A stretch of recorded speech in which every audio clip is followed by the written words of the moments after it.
चलो प्यारे दोस्तों, आज बात करेंगे यूरोपियों के भारत आगमन का। तो आज आपको हिस्ट्री बता रहा हूँ। एक बड़ा सुंदर सी बात है कि एक ने पूछा आप कौन हैं, तो मैंने बताया कि मैं समय हूँ और मैं इतिहास बताने आया। तो आपको इतिहास बता रहा हूँ, आपको उन समय में ले जाने का प्रयास एक करूँगा। अगर आप गौर से देखोगे तो आप उस समय में जा पाओगे और मैं दिखाने का प्रयास करूँगा। ये हमारे सामने 5 देशों का नाम लिखा हुआ है: पुर्तगाली, डच, ब्रिटिश, डेनिश, फ्रांसीसी। इनका क्रम भी लिखा हुआ है 1498, 1595, 1600, 1616, 1664। एग्जाम में आते भी हैं, इसको एकदम याद कर लेना है, ठीक है। तो ये इनका क्रम है, ऐसे ऐसे ये आए। अब बात आती है कि ये क्यों आए और आए तो कैसे आए, इस पर आज हम चर्चा करेंगे, ठीक है। तो सबसे पहला क्वेश्चन आता है, आपसे पूछा जाए कि यूरोपीय भारत में क्यों आए। अगर लिखने के लिए आ गया बीपीएससी मेंस वगैरह में तो क्या लिखोगे, ठीक है।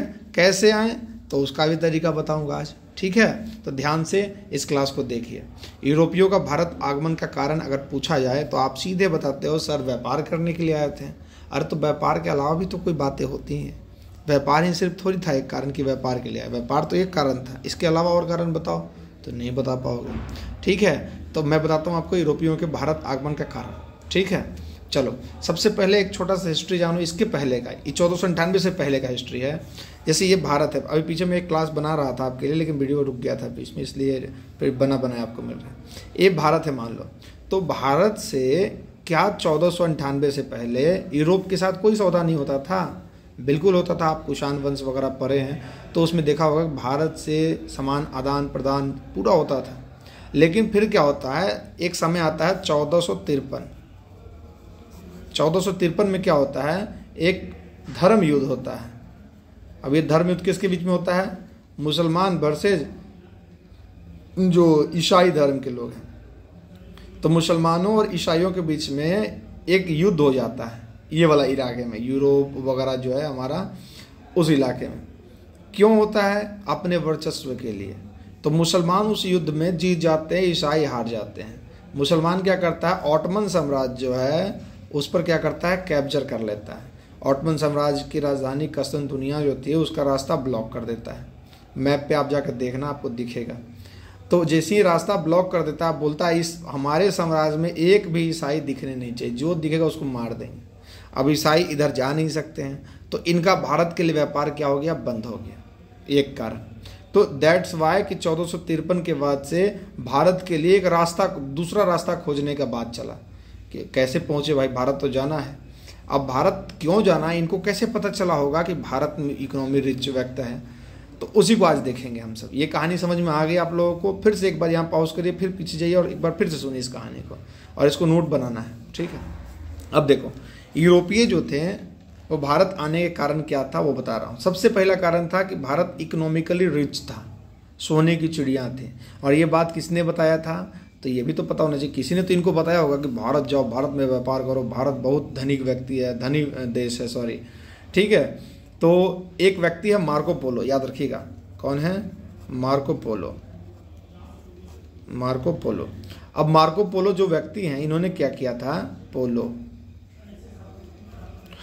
इन्होंने एक पुस्तक अपना यात्रा वृत्तांत लिखा था। जब ये भारत आए तो ये गए जब यूरोप वापस, तो इन्होंने क्या किया कि बढ़ा चढ़ा के किताब में लिखा खूब, अरे भारत में ये संपन्नता है, वो संपन्नता है।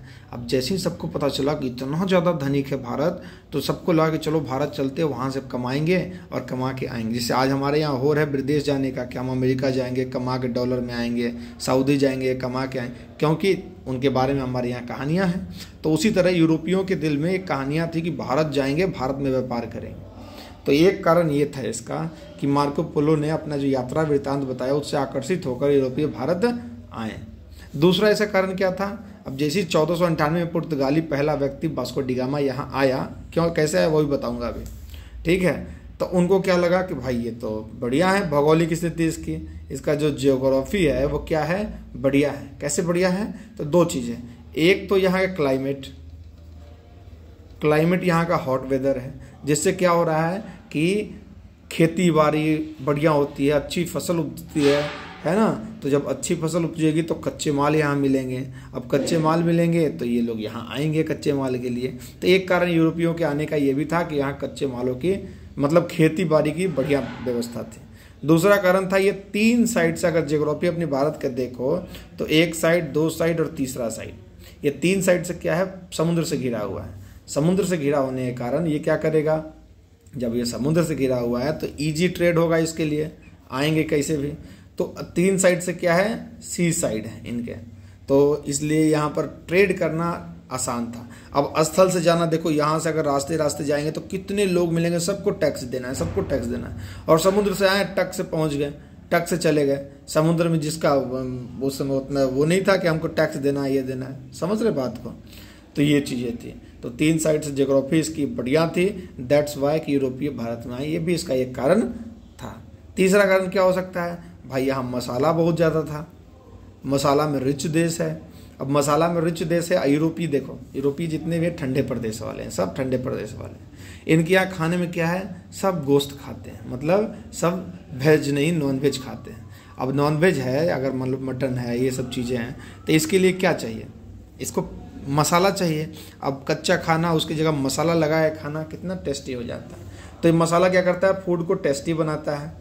दूसरा, फूड को प्रिजर्व करता है, मतलब इनके जो मांस थे, एक बार बड़ा मांस काटा तो उसको अब 4-5 दिन खाएंगे, अगर मसाला में उसको लगा के उसको रख दें तो वो प्रिजर्व करता है। मसाला देखते हो हमारे यहाँ अचार वगैरह बनाते हैं मसालों से, तो कितने कितने साल तक रह जाता है। वही आम, कच्चा आम काट के मसाला वसाला में लगा के बनाते हैं, कितने साल तक रहता है। तो मसाला का दूसरा काम है, ये क्या करता है, प्रिजर्व करता है भोजन को। मसाला तीसरा क्या करता है भाई, तो मसाला ही है जिसमें औषधीय गुण है, औषधीय गुण है। तो जब औषधीय गुण है तो ये इसको सब लेना चाहेगा। तो मसालों का व्यापार बढ़िया हो रहा था, यूरोपीय इसलिए भी पीछे पीछे भारत में आ गए कि चलो भाई ठीक है। अब इसका क्या था, एक है ये भी लिख सकते हो आपकी, इसमें डायरेक्ट ट्रेड हो रहा था, तो इससे डायरेक्ट ट्रेड का प्रॉफिट भी पा रहे थे व्यक्ति, डायरेक्ट ट्रेड प्रॉफिट। अब जैसे वास्को डी गामा का ही ले लो, तो वास्को डी गामा जो था जब भारत आया, अब भारत से वापस गया तो 60 गुना ज़्यादा कमाया था। उस पूरे खाली बस मसाला लेके गया था एक नाव, जाके बेचा, उसके बाद उससे 60 गुना प्रॉफिट ज़्यादा कमा लिया। समझ रहे हो कितना बड़ा बात है। 60 गुना प्रॉफिट अगर किसी व्यक्ति को हो तो क्यों नहीं आएगा। 60 गुना अगर आपको ही प्रॉफिट होने लगे तो आप वही काम करिएगा, ठीक है। अब 100 रुपया लेके आए और एक कितना इसका 60 गुना कमा के जा रहे हैं, तो 100 रुपये का 60 गुना 6000 होता है। बाप रे बाप, कितना ज़्यादा कमाया गया। तो ये चीज़ें हैं कि ये लोग को मन में आकर्षण आया भारत के प्रति, चलो भारत ही चले। अब इसका मेन कारण जो था वो 1453 का धर्म युद्ध, जो अभी मैंने आपको बता दिया, ठीक है। 1453 का धर्म युद्ध, रास्ता ब्लॉक हो गया था। तो अब सबको चाहिए था क्या भाई, कि हमारे लिए एक रास्ता खोजा जाए। तो ये भी एक कारण था, ये भी आप बता सकते हो कि 1453 का धर्म युद्ध के कारण रास्ता कस्तुनतुनिया वाला जो था वो ब्लॉक हो गया। अब रास्ता ब्लॉक हो गया, अगर मेरी कोई शब्द आपको ऐसा लगे कि ये शब्द समझ में नहीं आ रहा है तो वहाँ पर आप तो पूछ नहीं सकते हो, लेकिन अपने से उसको सर्च कर लेना, ठीक है। कस्तुनतुनिया जैसे ऑटोमन साम्राज्य की राजधानी थी, ठीक है। तो वहाँ पर ब्लॉक हो गया, रास्ता ही ब्लॉक हो गया। तब नए रास्ते खोज किया, तो 1453 के बाद 1498 में पहुँचा पहली बार पुर्तगाली वास्को डी गामा। यहाँ कब पहुँचा, 1498 में पहुँचा था, समझ जाओ। अब कैसे कैसे उसका भी बताएंगे, कैसे उसका स्वागत हुआ, पहले ये जान लो इसके क्या कारण रहे हैं। चलो, इसके बाद यहाँ पर क्या था, तो यूरोप में इस काल में, इस कालखंड में क्या था, औद्योगिक क्रांति शुरू हुई थी। ये भी एक कारण था, औद्योगिक क्रांति शुरू हुई थी, ठीक है। तो औद्योगिक क्रांति के मद्देनजर भी ये लोग क्या है, कच्चे माल के लिए यूरोप से भारत आते रहे। तो ये सब कारण है जिसको लिख सकते हो। और सबसे बड़ा कारण एक और था क्या, साम्राज्यवाद। साम्राज्यवाद, एक होता उपनिवेशवाद। इन दोनों में क्या अंतर है, ठीक है। आप बाउस करिए, थोड़ा सोचिए, ठीक है। साम्राज्यवाद क्या होता है, उपनिवेशवाद क्या है, तो बहुत ज़्यादा अंतर नहीं है, मैं बता देता हूँ आपको। साम्राज्यवाद हो गया जब आप कंट्रोल करते हैं पॉलिटिकल स्ट्रक्चर को, याद रखिएगा, पॉलिटिकल पावर को जब आप गेन करते हैं तो वो साम्राज्यवाद हो गया, समझ में आया। जब आप इकोनॉमिक स्ट्रक्चर को आप क्या करते हैं, गेन करते हो, तो वो हो गया उपनिवेशवाद। सामाजिक पॉलिटिकल जो हो गया वो क्या हो गया, साम्राज्यवाद, और इकोनॉमिक हो गया उपनिवेशवाद। तो ये चीज, यही बस अंतर है, ठीक है। अब देखो जैसे आप 1757 की क्रांति पर हो गए, तो उसके बाद क्या हुआ कि जो ब्रिटेन था उसने क्या किया, भारत के ऊपर अपने साम्राज्य को बढ़ाया, क्योंकि इसके पॉलिटिकल हस्तक्षेप करने लग गया था।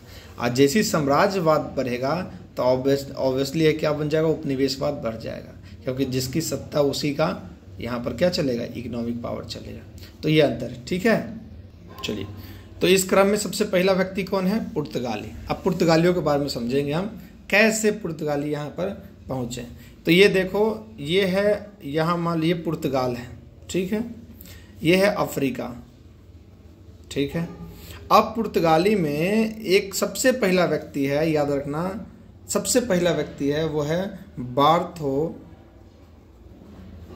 Bartholomew Diaz.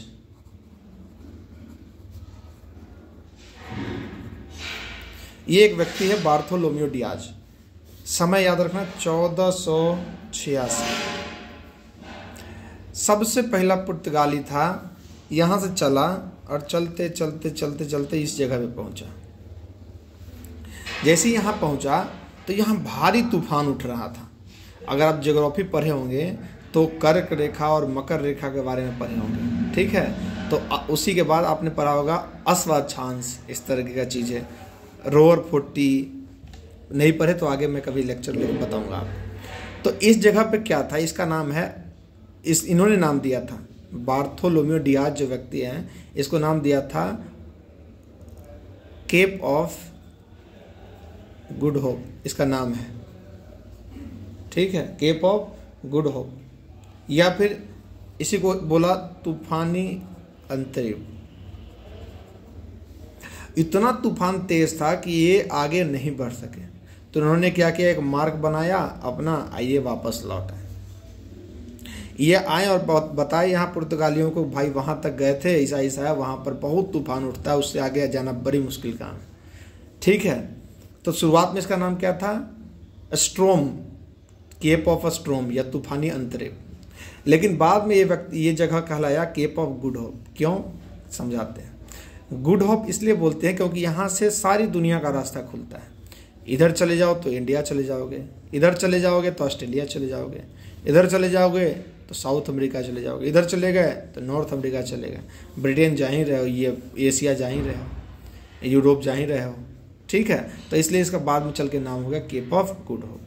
तो पहला व्यक्ति 1486 में आता है बार्थोलोम्यू डियाज। जब इसने अपना वो कर लिया, इसी के बाद पुर्तगाल के राजकुमार हैं हेनरी, प्रिंस हेनरी, याद रखना।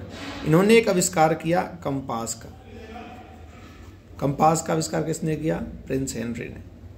तो इसलिए इसको द नेविगेटर भी कहते हैं। क्या कहते हैं, द नेविगेटर, याद रखना। द नेविगेटर के नाम से किसे जाना जाता है, तो प्रिंस हेनरी। इन्होंने कंपास का क्या कर दिया, आविष्कार कर दिया। कंपास के आविष्कार किया प्रिंस हेनरी ने, तो ये कितना मददगार हो गया देखो सभी के लिए। अब कंपास अगर रहेगा तो आपको डायरेक्शन का पता रहेगा, नहीं तो समुद्र में डायरेक्शन का पता लगाना बड़ी मुश्किल काम था। तो इसी कंपास के मदद से 1498 में कौन चला वहाँ से, 2 लोग चले थे, ठीक है, वास्को डी गामा। अपने को वास्को के बारे में पढ़ना है, ठीक है, डी गामा। यही वास्को डी गामा 1498 में कहाँ पहुँचा, भारत पहुँचा। कैसे पहुँचा समझो, यहाँ से चला, यहाँ तक तो पहुँच गया। यहाँ एक व्यक्ति उसे मिला था, एक व्यक्ति था अब्दुल मजीद अब्दुल्ला, ठीक है, एक गुजराती था केमछो। तो ये गुजराती जो केमछो था, इसने क्या किया, इस वास्को डी गामा का पथ प्रदर्शक बना, मतलब गाइड के रूप में इसको ले लिया और गाइड के रूप में ले आकर इसको भारत पहुंचाया, पहला व्यक्ति।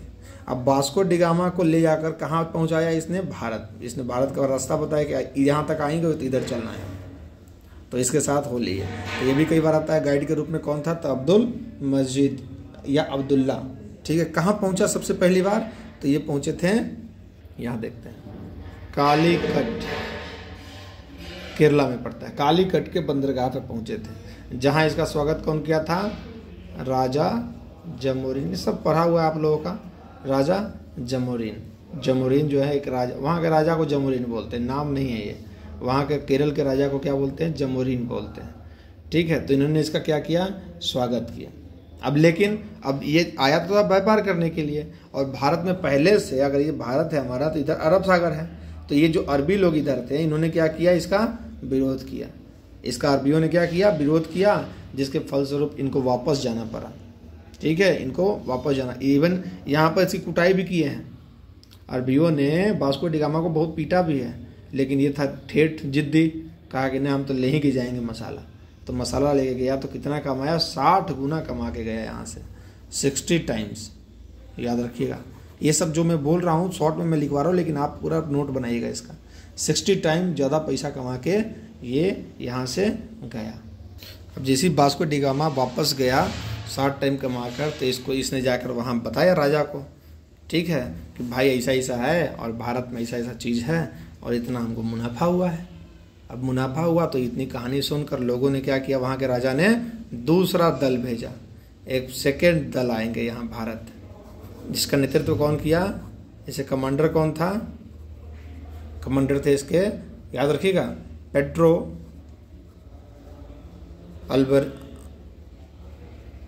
अल्वारेज कैब्रल, इसका पूरा नाम है पेड्रो अल्वारेज कैब्रल। ये कब आया था, तो 1500 ईस्वी में आया था, याद रखिएगा 1500 ईस्वी में आया।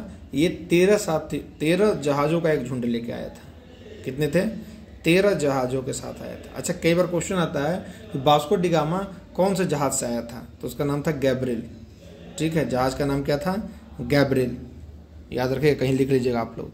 वास्को डी गामा आया था गैब्रियल जहाज़ से। और पेड्रो अल्वारेज कितने जहाज़ से आया, 13 जहाज़ के साथ आया, भारत में एक दल आया, ठीक है। जब ये आ रहा था तो रास्ते में इसको एक मिल गया अरबियन, जो इसके रास्ते में एक जहाज़ मिल गया जो कि अरबियों का था। अच्छा, अरबियों ने इससे पहले क्या किया था, अरबियों ने अभी बताया मैंने, वास्को डी गामा को बहुत कूटा था। अब बहुत कूटा था तो वास्को ने तो बताया था कि भाई वहाँ एक अरबी लोग हैं, वो लोग बहुत नानुकुर करते हैं, हमको पीटे भी हैं।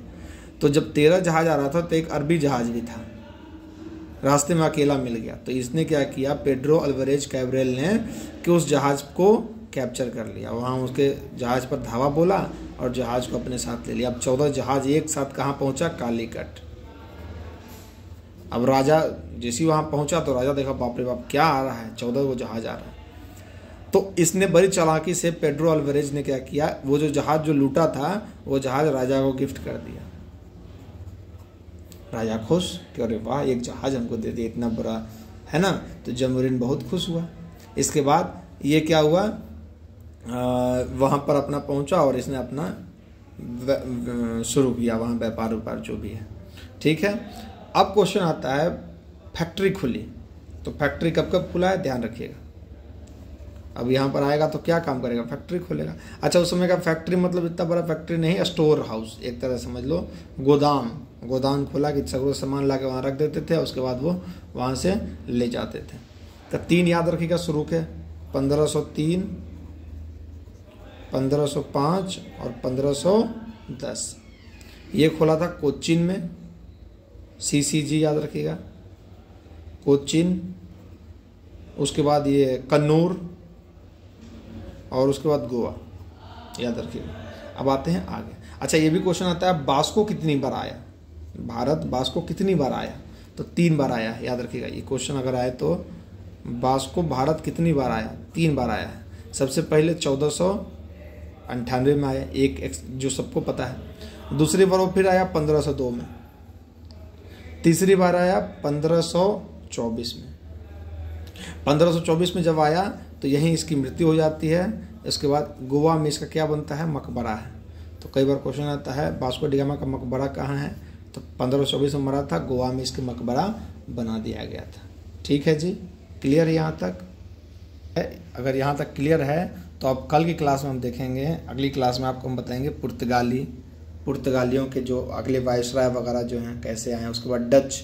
अच्छा, डच के बारे में मैं बता दूं, डच के बारे में चलो कल ही बताऊंगा आपको, ठीक है, कि डच कोई देश नहीं, ये एक जाति है। कहाँ की जाति है तो वही बताऊंगा आपको, ये आपके लिए क्वेश्चन है। इसके बारे में ज़रा सर्च करिए कि डच कौन सा देश है भाई। उसके बाद ब्रिटिश, फिर डेनिश, फ्रांसीसी। कल के लेक्चर में पूरा कंप्लीट करने की कोशिश करूँगा 20 मिनट में। Thank you very much.